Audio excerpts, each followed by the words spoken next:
ہمارے چینل میں خوش آمدید۔ تو چلیے شروع کرتے ہیں آج کی کہانی۔ کیا ساری ٹیم تیار ہے؟ آج ہم نے ہر حال میں اس کو پکڑنا ہے۔ میں کوئی بھی غلطی برداشت نہیں کروں گا۔ فاروق اپنے ماتحت عمر کو حکم دیتا ہوا بول رہا تھا۔ جی سر، اس بار خبر پکی ہے، آپ بے فکر رہیں، آج ہم اسے ہر حال میں پکڑ کر رہیں گے۔ عمر اپنے باس کو دیکھتا ہوا ایک عزم سے بولا۔ تھوڑی ہی دیر بعد فاروق اپنے چند جوانوں کو لے کر مخبر کی بتائی گئی جگہ پر پہنچ گیا۔ یہ شہر سے دور ایک فارم ہاؤس تھا۔ انہیں یہ خبر ملی تھی کہ وہ آج یہاں پر کسی سے کوئی ڈیل کرنے والا ہے۔ اندر سے تیز میوزک کی آواز باہر تک آ رہی تھی۔ وہ سارے لوگ احتیاط سے چلتے ہوئے اندر کی طرف بڑھ گئے، لیکن لاؤنج میں پہنچتے ہی انہیں حیرت کا ایک جھٹکا لگا۔ لاؤنج کے بیچوں بیچ ایک بڑا سا اسپیکر رکھا ہوا تھا جس سے یہ ساری آوازیں آ رہی تھیں۔ یقیناً وہ انہیں ایک بار پھر چکما دے کر نکل گیا تھا۔ وہ غصے اور بے بسی سے ہاتھ ملتے رہ گئے۔ وہ شخص ہمیشہ انہیں دھوکہ دے کر غائب ہو جاتا تھا۔ اس کے بارے میں کوئی بھی کچھ نہیں جانتا تھا۔ فاروق صاحب بھی بس اسے نام کی حد تک ہی جانتے تھے۔ دیکھا تو اسے آج تک کسی نے بھی نہیں تھا۔ اس بندے نے پچھلے 2 سالوں سے سب کی نیندیں حرام کر کے رکھی ہوئی تھی۔ کچھ مہینے پہلے ہی یہ کیس فاروق صاحب کے حوالے کیا گیا تھا۔ ان کا ریکارڈ تھا کہ آج تک انہوں نے کوئی کیس ادھورا نہیں چھوڑا تھا۔ وہ پوری ایمانداری اور لگن کے ساتھ اپنا کام کرتے تھے، لیکن اب پچھلے کچھ مہینوں سے لگاتار انہیں ناکامی کا سامنا کرنا پڑ رہا تھا۔ اس سے پہلے غصے اور بے بسی کے مارے وہ کچھ اور توڑتے کہ اسپیکر کے ساتھ رکھا فون بج اٹھا۔ ہیلو آفیسر، کیسے ہو؟ لگتا ہے آج مجھے تلاش کرنے میں پھر ناکامی کا سامنا کرنا پڑا ہے، لیکن لگے رہو، ہو سکتا ہے کبھی مجھے ڈھونڈنے میں کامیاب ہو جاؤ۔ ان کے فون اٹھاتے ہی وہ انہیں تپاتا ہوا بولا، جس دن تم میرے ہاتھ لگے اس دن میں تمہیں چھوڑوں گا نہیں، یہ بات تم یاد رکھنا۔ اس کی آواز سن کر وہ غصے سے بولے، آفیسر، اپنے کام سے ایمانداری اچھی ہوتی ہے، لیکن اتنی بھی نہیں کہ تم اپنے گھر والوں کو ہی بھول جاؤ۔ سنا ہے تمہاری ایک بیٹی بھی ہے جو بہت خوبصورت ہے۔ وہ سکون سے انہیں دھمکی دیتا ہوا بولا، خبردار جو میری بیٹی کا نام اپنی زبان سے بھی لیا، تمہارے لیے اچھا نہیں ہوگا۔ وہ غصے اور بے بسی سے چیختے ہوئے بولے، جبکہ دوسری طرف وہ ہنستا ہوا فون بند کر گیا۔ وہ یوں ہی سکون سے دوسروں کا سکون برباد کرتا تھا۔ جلدی سے واپسی کے لیے نکلو، وہ ہمیں پھر سے دھوکہ دے گیا ہے۔ تھوڑی ہی دیر بعد وہ واپس پولیس اسٹیشن کی طرف نکل پڑے۔ سارا راستہ ان کا دھیان اینی کی طرف رہا تھا۔ وہ ان کی اکلوتی بیٹی تھی جو ابھی صرف 16 سال کی تھی۔ وہ انہیں بہت عزیز تھی۔ انہیں سمجھ نہیں آ رہا تھا کہ وہ اینی کو اس سے کیسے بچائیں۔ ارمان کے منہ سے اس کا نام سن کر وہ ڈر گئے تھے۔ انہیں سمجھ نہیں آ رہا تھا کہ وہ کیا کریں۔ وہ نہیں چاہتے تھے کہ ان کی معصوم بیٹی پر اس غنڈے کی نظر پڑے۔ شام کے وقت ڈیوٹی ختم کرنے کے بعد وہ گھر واپس آئے تو اینی کو منہ پھلائے بیٹھے دیکھ کر مسکرا اٹھے۔ کیا ہوا؟ میری بیٹی کیوں منہ پھلائے بیٹھی ہے؟ وہ محبت سے اس کی طرف دیکھتے ہوئے بولے، بابا، آپ نے آج وعدہ کیا تھا کہ جلدی آئیں گے، لیکن آپ پھر ہمیشہ کی طرح لیٹ ہو گئے۔ وہ ناراضگی سے ان کی طرف دیکھتے ہوئے بولی، سوری بیٹا، اچانک ایک مسئلہ ہو گیا تھا، بس اسی وجہ سے لیٹ ہو گیا۔ وہ اسے پیار سے سمجھاتے ہوئے بولے، آپ دونوں باپ بیٹی اپنے شکوے بعد میں کر لینا، ابھی جلدی سے کھانے کی ٹیبل پر آ جائیں، کھانا ٹھنڈا ہو رہا ہے۔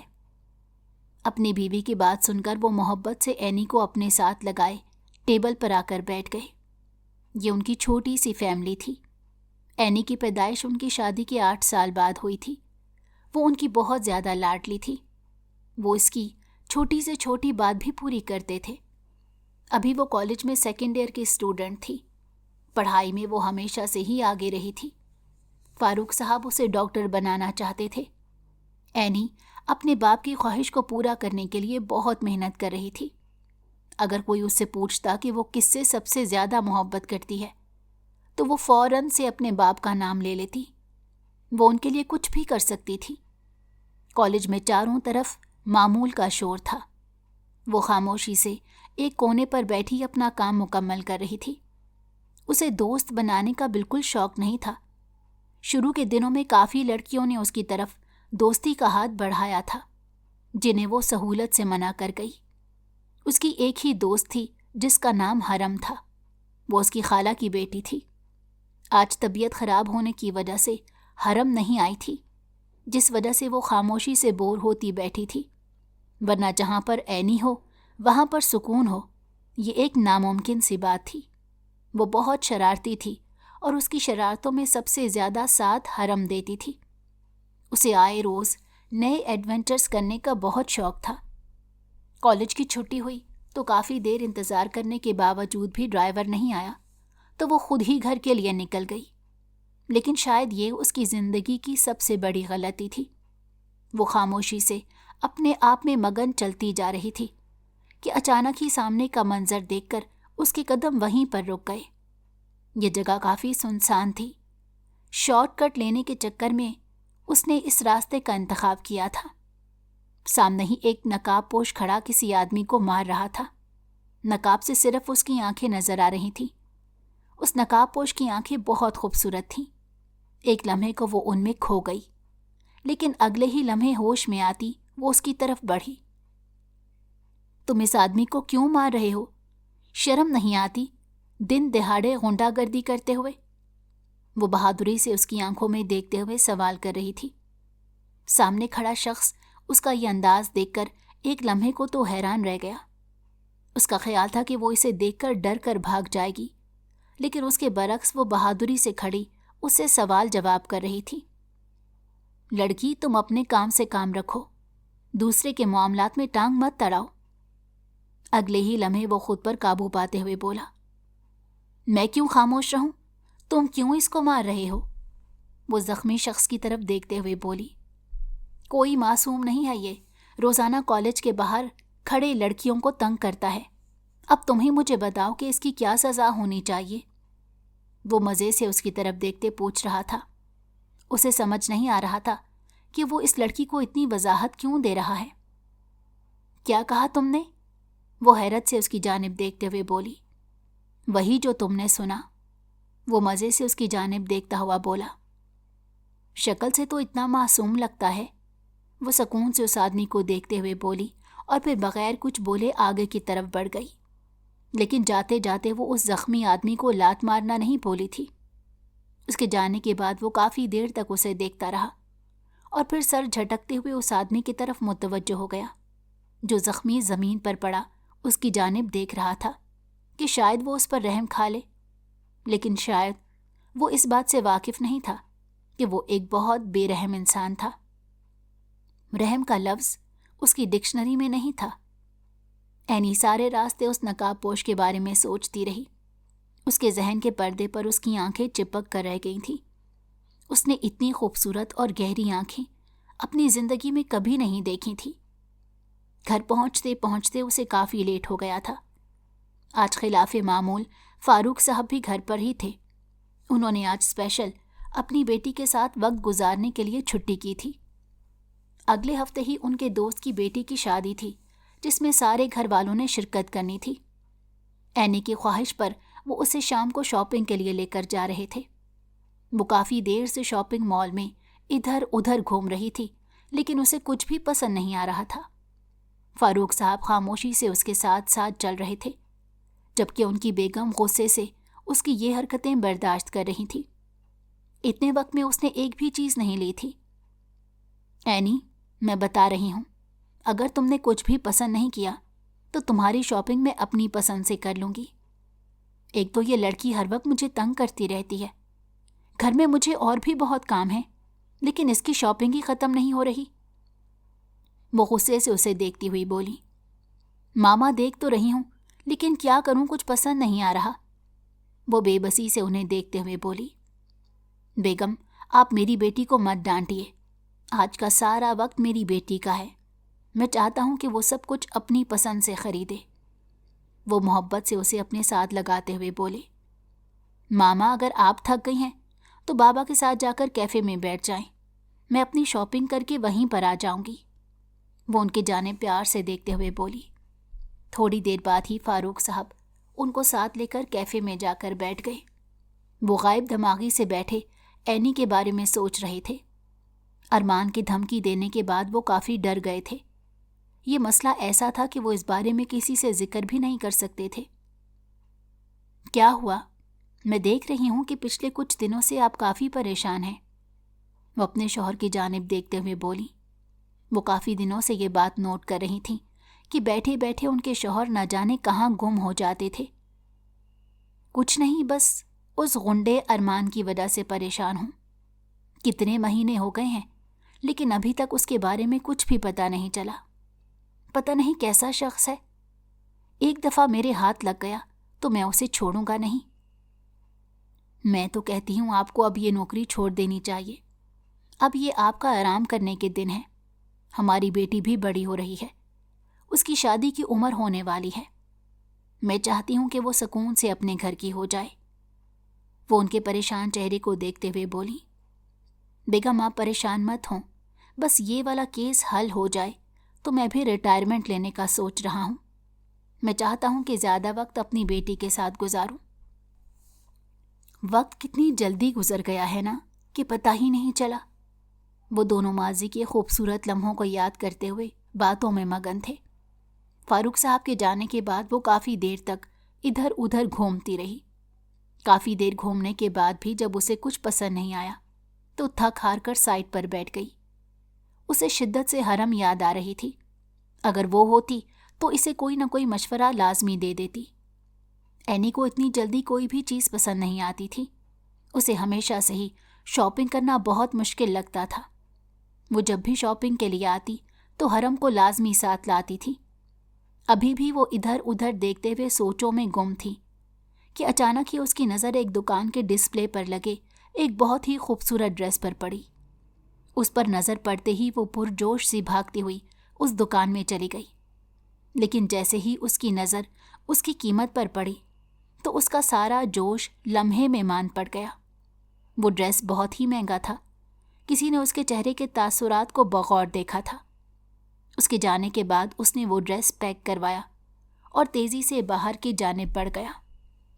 اس وقت اس کے چہرے پر بہت ہی خوبصورت مسکراہٹ تھی جو چہرہ چھپا ہونے کی وجہ سے کوئی بھی نہیں دیکھ پایا تھا۔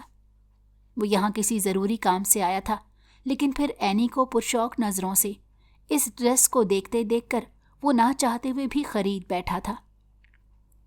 تھوڑی دیر بعد ہی اینی بے دلی سے اپنی شاپنگ مکمل کر کے کیفے کی طرف بڑھ گئی، جہاں وہ دونوں کافی دیر سے بیٹھے اس کا انتظار کر رہے تھے۔ تھوڑی ہی دیر بعد وہ لوگ گھر کے لیے نکل گئے۔ وہ سارا راستہ بالکل خاموش رہی تھی۔ اس کی آنکھوں کے سامنے بار بار وہی ڈریس آ رہا تھا۔ کیا ہوا؟ میری بیٹی بہت خاموش ہے۔ فاروق صاحب کافی دیر سے اس کے تاثرات نوٹ کر رہے تھے۔ کچھ نہیں بابا، بس تھک چکی ہوں، اب گھر جا کر بس آرام کروں گی، وہ انہیں تسلی دیتے ہوئے بولی۔ رات کے کھانے کے بعد وہ اسٹڈی روم میں بیٹھے ارمان کے کیس کی فائل پڑھ رہے تھے کہ تھوڑی دیر بعد ہی ان کی بیگم ہاتھ میں چائے کا کپ لیے اندر داخل ہوئیں۔ میں کافی دنوں سے دیکھ رہی ہوں کہ آپ کافی پریشان لگ رہے ہیں۔ کیا ہوا؟ کوئی بات ہے کیا؟ نہیں، بس کچھ نہیں۔ میں چاہتا ہوں کہ بس جلد از جلد اینی کا رشتہ طے کر دوں۔ شادی اس کی پڑھائی مکمل ہونے کے بعد ہی ہوگی، وہ ان کی جانب دیکھتے ہوئے پرسوچ انداز میں بولے۔ لیکن اتنی بھی کیا جلدی ہے؟ ابھی ہماری بیٹی پڑھ رہی ہے، اس کی عمر ہی کتنی ہے؟ میں جانتا ہوں کہ وہ ابھی کافی چھوٹی ہے، لیکن بے فکر رہو، میں اس کے لیے بہت اچھا شخص ڈھونڈوں گا۔ وہ اپنی پڑھائی مکمل کر لے گی۔ میں نہیں چاہتا کہ میری دشمنی میں کوئی اسے نقصان پہنچائے۔ وہ انہیں سمجھاتے ہوئے بولے تو وہ بھی خاموش ہو گئی۔ لیکن اتنا اچھا رشتہ اتنی جلدی ملے گا کہاں سے؟ ان کے دماغ میں یہ سوال آنا ایک فطری بات تھی۔ تمہیں میرا دوست احمد یاد ہے؟ ہاں وہی جو آپ کا بچپن کا دوست تھا نا؟ ہاں وہی۔ ابھی ایک ہفتہ پہلے میری اس سے ملاقات ہوئی تھی۔ وہ اپنے بیٹے کے رشتے کے سلسلے میں ہمارے گھر آنا چاہ رہا تھا، لیکن میں نے اسے منع کر دیا تھا کہ ابھی ہماری بیٹی بہت چھوٹی ہے، وہ پڑھائی کر رہی ہے، لیکن اب سوچ رہا ہوں کہ اسے ہاں کر دوں۔ اس کا بیٹا کبھی بھی اینی کے آگے پڑھنے پر پابندی نہیں لگائے گا۔ وہ خود بھی ایک پروفیسر ہے۔ مجھے یقین ہے وہ اینی کے لیے بہت اچھا ثابت ہوگا۔ تم کیا کہتی ہو؟ اس ہفتے انہیں گھر نہ بلا لیں؟ انہیں ساری بات بتانے کے بعد وہ سوالیہ نظروں سے اپنی بیگم کی طرف دیکھتے بولے، آپ کو جو بھی صحیح لگتا ہے وہی کریں۔ میں چاہتی ہوں کہ بس میری بیٹی کو کوئی نقصان نہ پہنچے، وہ ہمیشہ خوش رہے۔ آپ جانتے ہیں کہ وہ مجھے کتنی عزیز ہے۔ بیگم آپ بے فکر رہیں، اللہ پر پورا بھروسہ رکھیں۔ جو ہماری بیٹی کے حق میں ہوگا وہی بہتر ہوگا۔ ہمیں بس اس کی خوشی کے لیے دعائیں کرنی چاہیے۔ وہ محبت سے ان کے دونوں ہاتھ تھامتے ہوئے انہیں تسلی دے رہے تھے۔ ٹھیک ہے، پھر ایک کام کرتے ہیں، اسی ہفتے انہیں بلا لیتے ہیں، ان کے بیٹے سے مل کر دیکھ لیتے ہیں۔ اگر ہمیں وہ لڑکا صحیح لگا تو ہم یہ رشتہ پکا کر دیں گے۔ وہ کچھ سوچنے کے بعد ان کی طرف دیکھتے ہوئے بولی، ٹھیک ہے، میں صبح ہی اسے کال کر کے آنے کی دعوت دے دیتا ہوں۔ آپ زیادہ دیر ان فائلوں میں مت گھسے رہیے گا، وقت سے سو جانا۔ کام میں مصروف ہو کر آپ اپنی صحت کا خیال رکھنا بالکل بھول جاتے ہیں۔ وہ جاتے جاتے انہیں ہدایات دینا نہیں بھولی تھی۔ ان کی بات سن کر وہ دھیمے سے مسکراتے ہوئے دوبارہ سے سامنے رکھی فائلوں کی طرف متوجہ ہو گئے۔ ارمان نے سچ میں ان کی راتوں کی نیندیں اڑا کر رکھی ہوئی تھیں۔ اسی کی دھمکی کی وجہ سے وہ جلد از جلد اپنی لاڈلی بیٹی کا رشتہ کرنا چاہتے تھے۔ ایک وہی ان کی کمزوری تھی۔ وہ نہیں چاہتے تھے کہ وہ اسے استعمال کر کے انہیں اس کیس سے پیچھے ہٹنے پر مجبور کر دے۔ وہ رات کو تھکا ہارا گھر واپس آیا تو احمد صاحب لاؤنج میں بیٹھے اس کا انتظار کر رہے تھے۔ بابا، آپ ابھی تک کیوں جاگ رہے ہیں؟ سوئے کیوں نہیں؟ وہ ان کے ساتھ بیٹھا ہوا بولا۔ میری چھوڑو، اپنی بتاؤ، اتنی رات کو کہاں سے آ رہے ہو؟ گھر پر تو تم ملتے ہی نہیں ہو۔ وہ سنجیدہ سے اس کی طرف دیکھتے ہوئے بولے، بابا آپ جانتے تو ہیں کتنا کام ہوتا ہے، آفس کے ساتھ ساتھ پڑھائی کرنا کتنا مشکل ہے۔ وہ بے بسی سے انہیں دیکھتا بولا، تو تمہیں کس نے کہا کہ پروفیسر کی نوکری شروع کرو؟ جب تمہیں اچھا خاصا بزنس چل رہا ہے تو یوں خوار ہونے کی کیا ضرورت ہے؟ وہ اسے ہمیشہ کی طرح سمجھاتے ہوئے بولے، بابا بس کچھ مہینوں کی بات ہے، نئے پروفیسر کے آنے کے بعد میں یہ نوکری چھوڑ دوں گا، آپ کیوں پریشان ہوتے ہیں؟ اچھا ٹھیک ہے، اپنی بات سے مکرنا مت، بیٹھو، مجھے تم سے ضروری بات کرنی ہے۔ اسے اٹھتے دیکھ کر وہ بولے تو وہ دوبارہ سے اپنی جگہ پر بیٹھ گیا۔ تمہیں میرا دوست یاد ہے فاروق، وہ جو پولیس میں ہوتا ہے؟ اس کی ایک بیٹی ہے، میں تمہارے لیے اس کا رشتہ مانگنا چاہتا ہوں۔ اگر تمہیں کوئی اور پسند ہے تو مجھے پہلے ہی بتا دو۔ اب تمہاری شادی کی عمر نکل رہی ہے اور میں تمہارے کوئی بہانے نہیں سنوں گا۔ ٹھیک ہے بابا، جیسے آپ کو صحیح لگتا ہے وہ کریں، وہ جان چھڑانے والے انداز میں بول کر اپنے کمرے کی جانب بڑھ گیا۔ وہ صبح کا کام میں مصروف تھا۔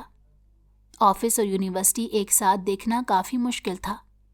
ایک پروفیسر کی اچانک نوکری چھوڑنے کی وجہ سے وائس چانسلر نے اسے کچھ عرصے کے لیے پڑھانے کو بولا تھا۔ وہ ہمیشہ سے بہت برائٹ اسٹوڈنٹ رہا تھا، ہر ایکٹیویٹی میں بہت شوق سے حصہ لیتا تھا۔ اب انہیں کی بات مانتے ہوئے وہ پچھلے 1 مہینے سے یونیورسٹی میں پڑھا رہا تھا۔ انہوں نے اسے وعدہ کیا تھا کہ 3-4 مہینے تک نیو پروفیسر کا انتظام ہو جائے گا۔ ان کی بات کا احترام کرتے ہوئے وہ انہیں منع نہیں کر پایا تھا۔ دونوں طرف مصروف ہو کر وہ گھر بھی کافی لیٹ آتا تھا۔ آج چھٹی کا دن تھا۔ دوپہر میں احمد صاحب آ رہے تھے۔ فاریہ بیگم صبح سے ہی کاموں میں مصروف تھیں، ساتھ ساتھ میں اینی کو بھی ڈپٹ رہی تھیں، جس نے آج نہ اٹھنے کی قسم کھائی ہوئی تھی۔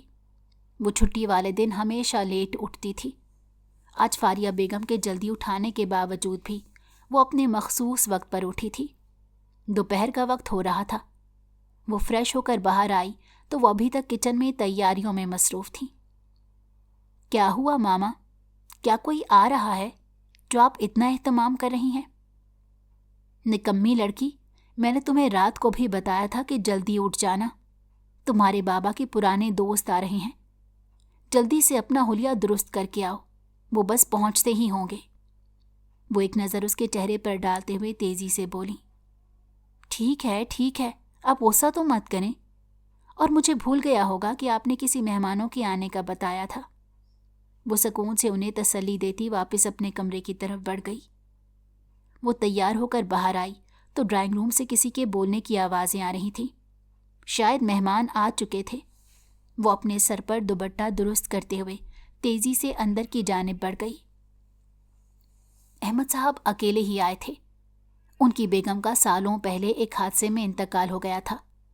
تب ارمان 10 سال کا تھا۔ اس حادثے نے اس کے اوپر کافی گہرا اثر کیا تھا۔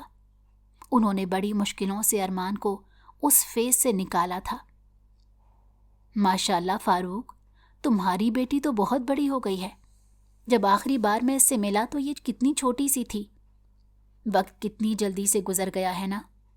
وہ محبت سے اس کے سر پر ہاتھ رکھتے ہوئے بولے تو فاروق صاحب دھیمے سے مسکرا گئے۔ ہاں، تم صحیح کہہ رہے ہو، ارمان کو بھی ساتھ لے آتے تو اچھا ہوتا۔ اتنا عرصہ ہو گیا اس سے ملے ہوئے۔ میں نے اسے کہا بھی تھا، لیکن ضروری کام ہونے کی وجہ سے وہ نہیں آ پایا۔ احمد صاحب کی واپسی شام کے وقت ہوئی تھی۔ اینی کو وہ بہت اچھے لگے تھے، لیکن وہ اس بات سے انجان تھی کہ وہ اپنے بیٹے کے لیے اس کا رشتہ لے کر آئے تھے۔ احمد صاحب کے جانے کے بعد فاروق صاحب بہت مطمئن تھے۔ وہ بس ایک مرتبہ ان کے بیٹے سے مل کر اس رشتے کو پکا کرنا چاہتے تھے۔ انہوں نے اینی کو اس بارے میں ابھی کچھ نہیں بتایا تھا۔ اینی، میں بتا رہی ہوں تمہیں، اگر اگلے 5 منٹ تک تم باہر نہیں آئی تو ہم لوگ تمہیں چھوڑ کر ہی چلے جائیں گے۔ وہ اسے دھمکی دیتے بولیں تو وہ جلدی اپنی تیاری کو آخری ٹچ دے کر باہر کی جانب بڑھ گئی۔ وہ دونوں کافی دیر سے گاڑی میں بیٹھے اس کے آنے کا انتظار کر رہے تھے۔ ہمیشہ سے ایسا ہی ہوتا تھا۔ اس کی تیاریوں کی وجہ سے وہ لوگ ہمیشہ لیٹ ہو جاتے تھے۔ وہ لوگ شادی ہال میں پہنچے تو کافی مہمان آ چکے تھے۔ علی صاحب دروازے پر ہی کھڑے سب مہمانوں کا استقبال کر رہے تھے۔ یار، میں نے تمہیں کہا تھا جلدی آنا، تم اتنے لیٹ کیوں ہو گئے؟ وہ فاروق صاحب سے گلے ملتے بولے۔ یار، ہم تو تیار ہو گئے تھے، لیکن ہماری بیٹی اتنا وقت لگا رہی تھی۔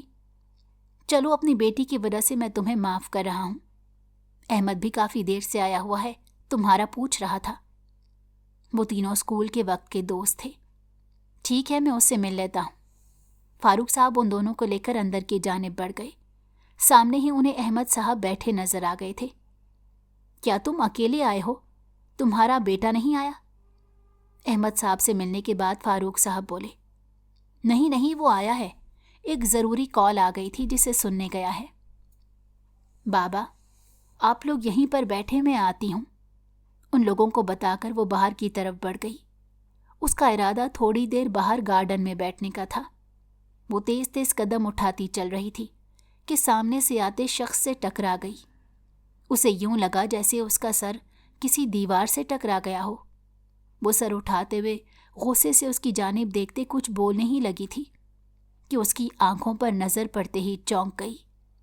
یہ آنکھیں تو وہ کبھی نہیں بھول سکتی تھی۔ نقاب پوش، تم یہاں پر کیا کر رہے ہو؟ وہ اسے سائڈ پر لے جاتے ہوئے بولی۔ یہ سوال تو مجھے تم سے پوچھنا چاہیے، وہ سنجیدگی سے اس کی طرف دیکھتا ہوا بولا۔ ارے، میں تو یہاں پر شادی میں آئی ہوں، لیکن تم یہاں پر کیوں آئے ہو؟ کیا دوبارہ سے کسی کی ہڈیاں توڑنی ہیں؟ کیوں؟ صرف شادی میں تم ہی شرکت کر سکتی ہو، میں نہیں کر سکتا؟ وہ مزے سے اس کے چہرے کے تاثرات نوٹ کرتا مسکراتے ہوئے بولا۔ اس کی مسکراہٹ دیکھ کر وہ ایک لمحے کو سٹل ہو گئی۔ وہ شخص اپنی مسکراہٹ سے کسی کا بھی دل دھڑکا سکتا تھا۔ اچھا تھا جو بہت کم ہی مسکراتا تھا۔ جبکہ وہ مزے سے اس کے چہرے کے تاثرات نوٹ کرتا، اسے وہیں پر چھوڑتا اندر کی طرف بڑھ گیا۔ وہ لڑکی ہر ملاقات میں اسے حیران کر دیتی تھی۔ اینی کے جانے کی تھوڑی دیر بعد ہی وہ انہیں اندر آتا ہوا دکھائی دیا۔ فاروق صاحب تو اسے دیکھتے ہی رہ گئے۔ وہ ان سے اتنی عزت و احترام سے ملا تھا کہ لمحوں میں وہ ان کا دل جیت چکا تھا۔ فاریہ بیگم کو بھی وہ اپنی بیٹی کے لیے بہت پسند آیا تھا۔ تھوڑی دیر بعد ہی وہ ان لوگوں سے معذرت کرتا کام کا بہانہ کر کے وہاں سے نکل گیا۔ سارا راستہ وہ اینی کے بارے میں ہی سوچتا آیا تھا۔ گھر پہنچ کر چینج کرنے کے بعد وہ دوبارہ سے اپنی گاڑی لے کر ایک سنسان علاقے کی طرف نکل پڑا۔ رات کے اس پہر وہ کالے کپڑے پہنے اس منظر کا حصہ لگ رہا تھا۔ کہاں رکھا ہے اسے؟ وہ اپنے خاص آدمی کی طرف دیکھتا ہوا بولا۔ سر، آپ کے کہنے کے مطابق اسے نیچے تہہ خانے میں رکھا ہے۔ اس کی بات سن کر وہ سر ہلاتا تیزی سے اس خفیہ تہہ خانے کی جانب بڑھ گیا۔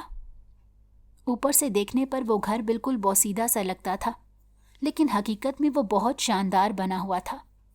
سیڑھیاں اتر کر وہ نیچے آیا تو سامنے ہی اس کا شکار موجود تھا۔ اس کی حالت دیکھ کر لگ رہا تھا کہ اس کی اچھی خاصی خاطر تواضع کی گئی ہے۔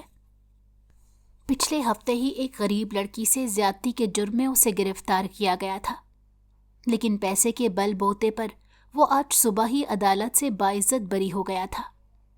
آج ایک ہفتے جیل میں رہنے کے بعد وہ خوشی خوشی گھر جا رہا تھا، لیکن اس کی بدقسمتی تھی کہ وہ ارمان کی نظروں میں آ گیا۔ سالوں پہلے اپنی ماں کی موت پر اس نے خود سے یہ وعدہ کیا تھا کہ وہ کسی بھی مجرم کو نہیں چھوڑے گا۔ اگر قانون نے اسے سزا نہیں دی تو یہ کام وہ خود کرے گا۔ تھوڑی ہی دیر بعد اس لڑکے کی چیخیں تاریک تہہ خانے میں گونج رہی تھیں۔ مجھے معاف کر دو، میں دوبارہ ایسا نہیں کروں گا۔ وہ لگاتار ارمان سے معافی مانگ رہا تھا۔ اس لڑکی نے بھی تم سے ایسے ہی عزت کی بھیک مانگی ہوگی، لیکن کیا تم نے اس کی کوئی بات مانی تھی؟ وہ بے حس بنا اس کی جانب دیکھتا ہوا بولا۔ تھوڑی دیر بعد ہی وہ اتنی تکلیف برداشت نہ کرتا ہوا بے ہوش ہو گیا تھا۔ اسے اس کے گھر کے سامنے پھینکاؤ۔ دوبارہ یہ کسی لڑکی کی طرف میلی آنکھ سے دیکھنے کی جرت بھی نہیں کرے گا۔ اپنے بندے کو حکم دیتا وہ تیزی سے باہر کی طرف بڑھ گیا۔ کسی کے وہم و گمان میں بھی نہیں تھا کہ اتنا بڑا بزنس مین ارمان ہی وہی غنڈہ ہوگا جس کو پولیس سالوں سے تلاش کر رہی ہے۔ اس نے آج تک کسی بھی بے گناہ کی جان نہیں لی تھی۔ وہ بے گناہ کے لیے نرم دل تو مجرموں کے لیے جلاد بن جاتا تھا۔ اس کی ڈکشنری میں ایسے لوگوں کے لیے معافی کا لفظ موجود نہیں تھا۔ اسے یہ بات اچھے سے معلوم تھی کہ فاروق صاحب کافی مہینوں سے اس کے پیچھے پڑے ہیں۔ وہ جانتا تھا کہ وہ احمد صاحب کے بہت اچھے دوست ہیں۔ اب وہ اپنی بیٹی کو اس سے بچانے کے لیے اسی سے اس کی شادی کروا رہے تھے۔ وہ اپنے کمرے میں بیٹھا سوچ رہا تھا کہ اگر انہیں یہ پتہ چل جائے کہ ان کا ہونے والا داماد ہی وہی انسان ہے جس کی وہ مہینوں سے تلاش کر رہے ہیں، تو وہ اسے دیکھتے ہی سیدھا گولی مار دیں گے۔ اس نے حقیقت میں ان کی راتوں کی نیندیں اڑا رکھی تھیں۔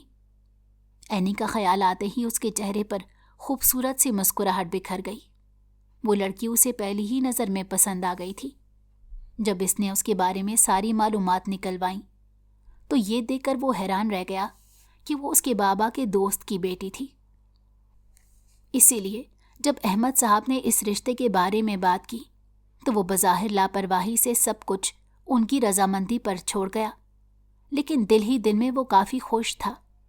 لیکن یہ بات اس نے اپنے کسی بھی انداز سے ظاہر نہیں ہونے دی تھی۔ شادی والے دن بھی جب اس کی ملاقات اینی سے ہوئی تو وہ جان بوجھ کر جلدی سے وہاں سے نکل گیا۔ وہ نہیں چاہتا تھا کہ شادی سے پہلے اسے یہ پتہ چلے کہ وہی اس کا ہونے والا شوہر ہے۔ دونوں جانب سے ہاں ہوتے ہی فاروق صاحب نے اینی کی شادی طے کر دی تھی۔ اینی کو جب اس بارے میں پتہ چلا تو وہ کافی ناراض ہوئی تھی، لیکن انہوں نے اسے اپنے طریقے سے سمجھا کر راضی کر ہی لیا تھا۔ اس کے پیپروں کے ایک ہفتے بعد شادی کی تقریبات شروع ہو رہی تھیں۔ حرم کو جہاں بھی موقع ملتا وہ اسے تنگ کرنا نہیں بھولتی تھی۔ آج بھی وہ اس کے گھر آئی ہوئی تھی، اور جب سے آئی تھی ارمان کا نام لے کر اسے تنگ کر رہی تھی۔ یار، ویسے تم دلہا بھائی سے ملی ہو؟ کیسے دکھتے ہیں وہ؟ تجسس سے اسے دیکھتے پوچھ رہی تھی۔ نہیں، میں نہیں ملی، نہ ہی مجھے ملنے کا کوئی شوق ہے۔ مجھے اپنے بابا پر پورا بھروسہ ہے، انہوں نے میرے لیے کوئی قابل انسان ڈھونڈا ہوگا۔ اب تم نے دوبارہ اس بارے میں کچھ پوچھا تو میں تمہیں اپنے کمرے سے نکال دوں گی۔ اینی اس کی باتوں سے تنگ آ کر بولی۔ اچھا یار، ناراض تو مت ہو، میں تو تمہیں تنگ کر رہی تھی۔ حرم فوراً سے سنجیدہ ہوتے ہوئے دوبارہ سے اپنے کام میں لگ گئی۔ دن تیزی کے ساتھ گزرتے جا رہے تھے۔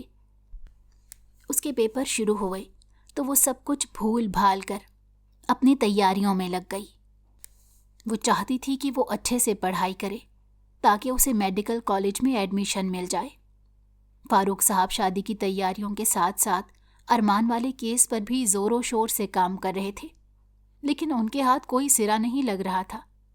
شادی کی ساری شاپنگ فاریہ بیگم نے اپنی بہن کے ساتھ مل کر کی تھی۔ اینی نے شادی کے کسی بھی کام میں کوئی دلچسپی نہیں لی تھی۔ اس نے فاریہ بیگم کو صاف کہہ دیا تھا کہ اس کے پیپروں کے دوران کوئی بھی اسے تنگ نہ کرے۔ فاروق صاحب نے اس کی بات کا احترام کرتے ہوئے اپنی بیگم کو بھی سمجھا دیا تھا۔ آخری پیپر دینے کے بعد وہ گھر واپس آئی تو فاریہ بیگم لاؤنج میں ہی چیزیں پھیلائے بیٹھی کام میں مصروف تھیں۔ کھانا کھانے کے بعد وہ سیدھا اپنے کمرے میں سونے چلی گئی۔ اس نے فاریہ بیگم کو صاف بتا دیا تھا کہ شام تک اسے کوئی بھی تنگ نہ کرے۔ وہ بھی اس کی بات کا احترام کرتے ہوئے کچھ نہیں بولی۔ ویسے بھی ان کی بیٹی کچھ دنوں میں پرائی ہونے والی تھی۔ اس کی شادی کا سوچتے ہی ان کی آنکھیں نم ہو رہی تھیں۔ شام کو اس کی آنکھ فاریہ بیگم کے اٹھانے پر کھلی۔ آج کل وہ اسے بالکل نہیں ڈانٹ رہی تھی۔ جلدی سے منہ دھو کر نیچے آ جاؤ، میں تمہارے لیے کچھ کھانے کو پکاتی ہوں۔ وہ پیار سے اس کا ماتھا چومتے اسے نیچے لے آنے کی ہدایت کرتے چلی گئی۔ ان کے جانے کے بعد وہ کافی دیر تک وہیں پر بیٹھی اپنی آگے والی زندگی کے بارے میں سوچ رہی تھی۔ تھوڑی دیر بعد ہی وہ فریش ہو کر نیچے آئی تو فاروق صاحب بھی آفس سے آ گئے تھے۔ اس کی شادی کی ساری شاپنگ مکمل ہو گئی تھی۔ احمد صاحب نے تو جہیز لینے سے صاف انکار کر دیا تھا۔ ان کا کہنا تھا کہ یہ فضول سی رسم کرنے کی کوئی ضرورت نہیں۔ شادی کا جوڑا ارمان نے اپنی پسند سے لیا تھا۔ لیڈیز شاپنگ کرنے کا یہ اس کا پہلا تجربہ تھا۔ اس نے ایک ایک چیز اینی کی پسند کو مد نظر رکھتے ہوئے لی تھی۔ وہ نہیں چاہتا تھا کہ اسے کسی چیز کی کمی ہو۔ اگلے دن حرم بھی آ گئی تھی۔ آہستہ آہستہ دوسرے رشتہ داروں کی آمد بھی شروع ہو گئی تھی۔ آج اس کی بارات کا دن تھا۔ حرم اتنے دنوں سے اس کے ساتھ ہی تھی۔ ناشتہ کرنے کے بعد فاریہ بیگم نے اسے کمرے میں آرام کرنے بھیج دیا تھا۔ آج بار بار ہی ان کی آنکھیں نم ہو رہی تھیں۔ فاروق صاحب بھی آج کافی خاموش تھے، لیکن وہ کافی مطمئن بھی تھے کہ ان کی بیٹی ایک اچھے گھر میں جا رہی ہے، ورنہ وہ ہمیشہ سے اس کے لیے پریشان رہتے تھے۔ انہوں نے اسے بہت لاڈ پیار سے پالا تھا۔ وہ چاہتے تھے کہ ان کا داماد بھی اسے پیار اور محبت کے ساتھ رکھے۔ انہوں نے آج تک اس کی آنکھوں میں آنسو نہیں آنے دیے تھے۔ دوپہر تک پارلر والی اسے تیار کرنے آ چکی تھی۔ حرم اس کے ساتھ ہی بیٹھی اسے حوصلہ دے رہی تھی۔ وہ جانتی تھی کہ اس کی دوست اچانک اپنے گھر چھوڑنے کی وجہ سے کافی اداس ہے۔ وہ بھی پہلے اس کے لیے کافی پریشان تھی، لیکن ارمان سے ملنے کے بعد اسے اس بات کا یقین ہو گیا تھا کہ وہ اینی کو بہت خوش رکھے گا۔ اتنی دیر سے ایک ہی جگہ پر بیٹھے رہنے کی وجہ سے اس کی کمر بالکل اکڑ گئی تھی۔ حرم بھی نہ جانے کہاں غائب تھی۔ وہ تھوڑی دیر پہلے اس کے ساتھ شادی ہال پہنچی تھی، جہاں وہ اسے کمرے میں بٹھا کر نہ جانے کہاں غائب ہو گئی تھی۔ تھوڑی دیر بعد ہی فاروق صاحب نکاح خواں کو ساتھ لیے اندر داخل ہوئے۔ نکاح خواں کی رضامندی لیتے ہی وہ نم آنکھوں سے ہاں کر گئی تھی۔ اسے رضامندی لینے کے بعد وہ باہر ارمان کی طرف بڑھ گئے، جہاں وہ بے چینی سے بیٹھا ان لوگوں کے آنے کا انتظار کر رہا تھا۔ یہ وہی جانتا تھا کہ یہ دن اس نے کتنی بے چینی کے ساتھ گزارے تھے۔ تھوڑی دیر بعد ہی نکاح ہوتے ہی چاروں طرف مبارکباد کا شور اٹھ گیا۔ فاروق صاحب اسے خود لے کر سٹیج کی طرف بڑھے۔ ارمان کے ہاتھ میں اس کا نازک ہاتھ تھامتے وہ اسے اپنی بیٹی کا خیال رکھنے کی تلقین کرنا نہیں بھولے تھے۔ ان کی بات سن کر وہ فرما برداری سے سر جھکا گیا۔ گھر پہنچتے پہنچتے انہیں کافی دیر ہو گئی تھی۔ بھوک سے اس کا برا حال تھا۔ ہال میں بھی اس نے ٹینشن کی وجہ سے کھانا نہیں کھایا تھا۔ ارمان کمرے میں داخل ہوا تو وہ روتا چہرہ بنائے بیٹھی تھی۔ کیا ہوا؟ تم ایسے کیوں بیٹھی ہو؟ کوئی مسئلہ ہے کیا؟ وہ تیزی سے اس کی جانب بڑھتا بولا۔ مجھے سخت بھوک لگی ہے۔ کیا تم نے کھانا نہیں کھایا تھا؟ ٹینشن میں مجھ سے کچھ کھایا ہی نہیں گیا۔ وہ بے بسی سے اس کی جانب دیکھتے بولی، لیکن جیسے ہی اس کے چہرے پر نظر پڑی تو حیران رہ گئی۔ نقاب پوش، تم یہاں پر کیا کر رہے ہو؟ وہ حیرت سے اس کی جانب دیکھتے بولی۔ یہ میرا ہی کمرہ ہے بیگم صاحبہ۔ وہ اپنے مخصوص انداز میں مسکراتا اس کی جانب دیکھ رہا تھا۔ تو تم ہی احمد انکل کے بیٹے ارمان ہو؟ لیکن تم تو غنڈے ہو نا؟ میں نے تمہیں اس دن بھی بتایا تھا کہ وہ آدمی اسی قابل تھا۔ وہ ناراضگی سے اس کی بات سن کر بولا، کیا بابا اس بارے میں جانتے نہیں؟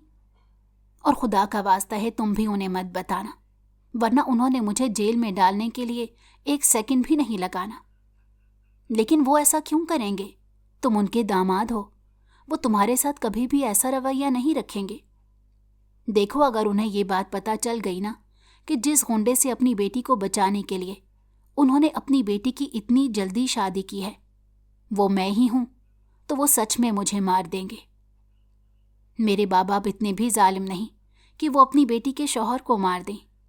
وہ ناراضگی سے اس کی جانب دیکھتے ہوئے بولی، ٹھیک ہے، تم ناراض تو مت ہو، لیکن وعدہ کرو تم انہیں اس بارے میں کچھ نہیں بتاؤ گی۔ میں خود انہیں سب کچھ سچ بتا دوں گا۔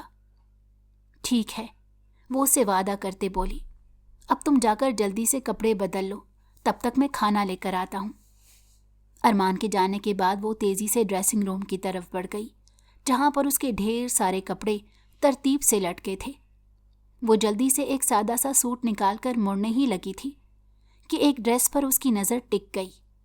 یہ وہی ڈریس تھا جسے مہنگا ہونے کی وجہ سے وہ نہیں لے پائی تھی۔ اس دن جب میں نے تمہاری آنکھوں میں مایوسی دیکھی تو اسی وقت یہ تمہارے لیے خرید لیا تھا۔ ارمان کی بات سن کر وہ چونک گئی۔ اب جلدی سے چینج کر کے آؤ ورنہ کھانا ٹھنڈا ہو جائے گا۔ اسے وہیں پر کھڑا دیکھ کر وہ بولا تو وہ تیزی سے واش روم کی جانب بڑھ گئی۔ تھوڑی دیر بعد وہ باہر آئی تو وہ بیٹھا اسی کا انتظار کر رہا تھا۔ اگلے دن ولیمے کی شاندار تقریب ہوئی تھی، جس میں ارمان کے بزنس سرکل سے کافی لوگوں نے شرکت کی تھی۔ ہر کوئی اس کی شادی کی خبر سن کر حیران تھا۔ اس نے اچانک ہی اپنے ولیمے کا انویٹیشن دے کر سب کو حیران کر دیا تھا۔ کچھ لوگ ان دونوں کو رشک بھری نظروں سے دیکھ رہے تھے، جبکہ کچھ کی آنکھوں میں ان کے لیے حسد نمایاں تھا، لیکن وہ دونوں ان سب سے بے نیاز اپنے آپ میں مگن تھے۔ دن تیزی سے گزر رہے تھے۔ ارمان کے ساتھ اسے خوش دیکھ کر فاروق صاحب بھی مطمئن ہو گئے تھے۔ انہوں نے اپنی نوکری سے ریٹائرمنٹ لیتی تھی، لیکن اس سے پہلے وہ ارمان کا کیس بند کرنا نہیں بھولے تھے۔ جب انہیں ارمان کی حقیقت پتہ چلی تو پہلے تو وہ کافی غصہ ہوئے۔ ان کا بس نہیں چل رہا تھا کہ وہ اسے جان سے مار دیں۔ انہیں تو اپنے بے وقوف بننے پر کافی افسوس ہو رہا تھا کہ جسے وہ اتنے عرصے سے ڈھونڈ رہے تھے وہ ہمیشہ سے ان کی آنکھوں کے سامنے ہی تھا۔ اپنی بیٹی کی خوشی کی خاطر انہوں نے اسے معاف کر دیا۔